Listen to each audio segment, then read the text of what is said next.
তো দেখো তোমরা আমরা কোথায় এসেছি। আমি গত রবিবারের দিন বেরিয়েছি। তো আজকে হলো মঙ্গলবার, আজ ৩ দিন হয়ে গেছে।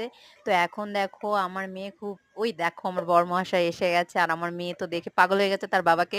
কেন কি অনেকদিন পরে দেখেছে। আর এই দেখো আমাদের কতগুলো লাগেজ, মানে মানুষ আমরা দুজনে এসেছি কিন্তু লাগেজ এসছে ৪ টে। তো এগুলো নিয়ে যেতে পারবো না দেখে তাই আমার বরমহাশয় এসছে। দেখি আমার বরমশাইটা কোথায়? ওরে বাপরে বাপ! ট্রেনে এত লোক ঢুকতে পারছে না। সব বেরিয়ে যাচ্ছে।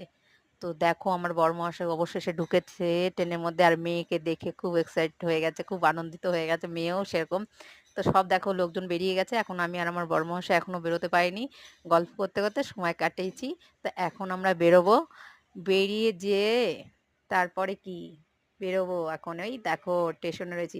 তাহলে বন্ধুরা তোমরা কি জানো আমরা কোথায় এসেছি? আমরা এসেছি পুনেতে। দেখো আমার বরের কাছে এসেছি। আমার বর হচ্ছে পুনেতে আছে। আর তোমাদের সাথে সবকিছু শেয়ার করবো পুনেতে বসে। টাটা।